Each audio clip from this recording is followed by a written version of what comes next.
We recently held a webinar in February about a topic that had nothing to do with the downsizing of the government. But the number one question that was put into the Q&A area was, if I'm already eligible to retire and I get RIF'ed, am I going to lose my pension? I was shocked when I saw the Q&A following the workshop of how many people were coming to this session just trying to figure out if they were going to lose something that they felt that they had already earned.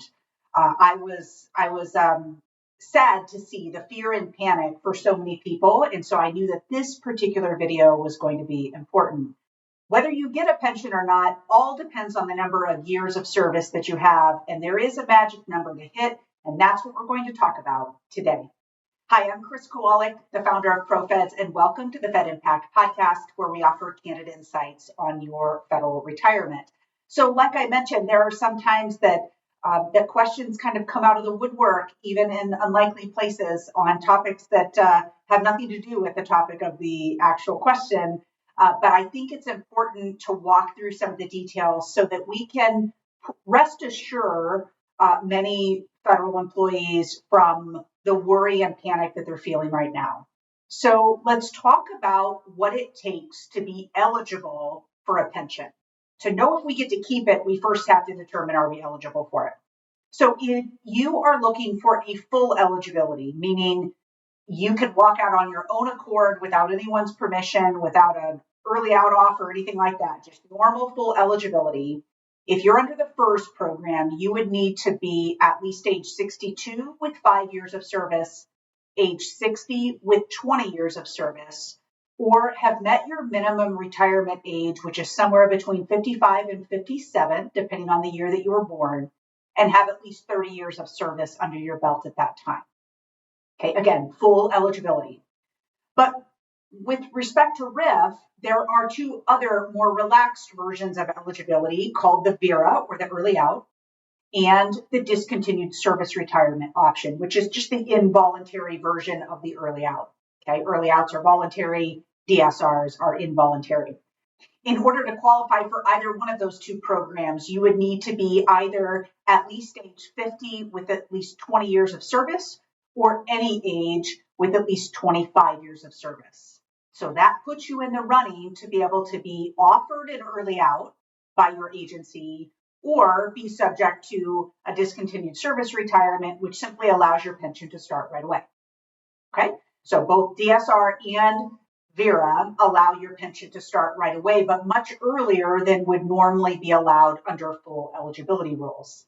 If, in fact, you have 5 years of service, but you don't have enough and you're not the right age, so you're under the age of 62, you've got at least 5 years of service, but you don't have the 20 to be eligible for the VERA or the DSR, and again, you're under 62, so you don't meet the 62 with 5 eligibility for full eligibility purposes, you are in kind of a unique group of people. In this situation, you would be eligible for a pension, but not a normal pension. It will be what we refer to as a deferred pension. So instead of your pension starting right away when you leave federal service, that pension would start at some point in the future. It just depends how old you are and how many years of service that you have. So for instance, if you had 5 years of service, but you were 60 years old, once you hit 62, you would be able to draw your pension. Okay, and so I won't go into all the details there, but there is a pension waiting for you. It's just a deferred one. And with a deferred pension, there are plenty of benefits that get stripped away from you. For instance, you don't get to keep health insurance or life insurance. You don't get the special retirement supplement, those types of things. And so it's important to realize your pension isn't being taken from you. Those years of service are preserved for you, but you're not going to get that pension until later.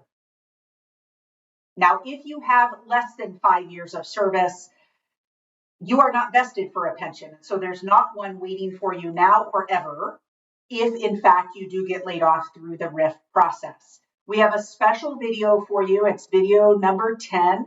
Please go watch that because it'll tell you all the details of what happens in that scenario when you haven't been vested for an actual pension. But rest assured, for those of you who have at least 5 years of service, there is absolutely a pension waiting for you. It may not be huge, and it might not be right away, but it's there for you, and no one can take that away. Now, there are reasons why a person might lose their pension, but these are considered high crimes against the United States. So think of treason, espionage, that type of thing. That is a pretty high crime, and one that you are hopefully not facing right now. Okay, and so you will have a great opportunity to be able to have a pension. It will start right away as long as you meet either the full eligibility or take an early out or a discontinued service retirement. Again, the involuntary version of the early out. Okay, and again, that deferred pension, the one that you have to wait a little bit for, is if you don't quite meet the eligibility rules, either fully or the early out or discontinued service, and you're going to wait a little while to get that pension. Okay, so again, if you have less than 5 years of service, please go watch video number 10, and we'll go through all the details of what happens. All right, so we're big fans of knowing your numbers and knowing whether you should hold out for full eligibility, go ahead and take the early out, or perhaps not a choice, but to go out under the discontinued service option. There are a lot of variables in all of this. And keep in mind, it's not just your pension. It's all of the other choices that you're going to have with your benefits as well. So I really encourage you, if you haven't already, get to one of our retirement workshops. These are in-person sessions where we're covering not just the pension, but all of the details of the benefits that you're going to be electing and making modifications to as you approach that retirement window. So just as important for those people taking an early out or going out on a discontinued service retirement, that you get into these sessions so that you know all the things that you need to pick. If you want to be connected to us, say you're new to our podcast and you want additional information kind of on an ongoing basis, I encourage you to pull out your phone, text the word podcast to 224-444-6144. We will get connected. You'll have access, obviously, to the podcast and the show notes that go into that, but also all of the other resources that we have here at ProFeds and Fed Impact, retirement workshops, webinars, podcasts. That's the place to go for Feds. And so we hope to see you on future episodes. If you haven't already, subscribe today so you're sure not to miss something.